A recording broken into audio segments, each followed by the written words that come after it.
റഷ്യയിലെ കംചത്ക ഉപദ്വീപിന് സമീപം പസഫിക് സമുദ്രത്തിലുണ്ടായ അതിശക്തമായ ഭൂചലനമാണ് റഷ്യയിലും ജപ്പാനിലും സുനാമിക്ക് കാരണമായത്. റിക്ടർ സ്കെയിലിൽ 8.7 മുതൽ 8.8 വരെ തീവ്രത രേഖപ്പെടുത്തിയ ഈ ഭൂചലനം പസഫിക് തീരമേഖലയിൽ 1952 ശേഷമുണ്ടായ ഏറ്റവും വലിയ ഭൂചലനങ്ങളിൽ ഒന്നാണ്. പ്രധാന വിവരങ്ങൾ. പ്രഭവകേന്ദ്രം റഷ്യയുടെ കിഴക്കൻ മേഖലയായ കംചത്ക ഉപദ്വീപിനു സമീപം പസഫിക് സമുദ്രത്തിൽ ഏകദേശം 74 കിലോമീറ്റർ ആഴത്തിൽ. സുനാമി ഭൂകമ്പത്തെ തുടർന്ന് റഷ്യൻ തീരങ്ങളിലും ജപ്പാനിലെ വടക്കുകിഴക്കൻ തീരങ്ങളിലും ഹവായ് ദ്വീപുകളിലും അമേരിക്കയുടെ പടിഞ്ഞാറൻ തീരങ്ങളിലും സുനാമി തിരകൾ ആഞ്ഞടിച്ചു.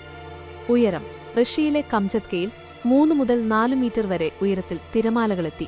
ജപ്പാനിൽ ചിലയിടങ്ങളിൽ 3 മീറ്റർ വരെ ഉയരത്തിൽ തിരമാലകൾ ആഞ്ഞടിച്ചു.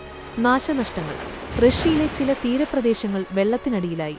ജപ്പാനിൽ ഒരാൾ മരിക്കുകയും തീരപ്രദേശങ്ങളിലെ തുറമുഖങ്ങൾക്ക് കേടുപാടുകൾ സംഭവിക്കുകയും ചെയ്തു. ഒഴിപ്പിക്കൽ സുനാമി മുന്നറിയിപ്പിനെ തുടർന്ന് റഷ്യ, ജപ്പാൻ, അമേരിക്ക, ചൈന തുടങ്ങിയ രാജ്യങ്ങളിലെ തീരപ്രദേശങ്ങളിൽ നിന്ന് ലക്ഷക്കണക്കിന് ആളുകളെ സുരക്ഷിത സ്ഥാനങ്ങളിലേക്ക് മാറ്റിപ്പാർപ്പിച്ചു. ജപ്പാനിലെ ഫുകുഷിമ ആണവ നിലയത്തിലെ ജീവനക്കാരെയും ഒഴിപ്പിച്ചു. അന്താരാഷ്ട്ര ജാഗ്രത ഭൂകമ്പത്തിന്റെ തീവ്രത കാരണം അമേരിക്കയുടെ പടിഞ്ഞാറൻ തീരപ്രദേശങ്ങളായ California, Oregon, Washington, Alaska, Hawaii എന്നിവിടങ്ങളിലും സുനാമി മുന്നറിയിപ്പ് നൽകിയിരുന്നു. ചിലി, ചൈന തുടങ്ങിയ രാജ്യങ്ങളും സുനാമി ജാഗ്രത പ്രഖ്യാപിച്ചിരുന്നു.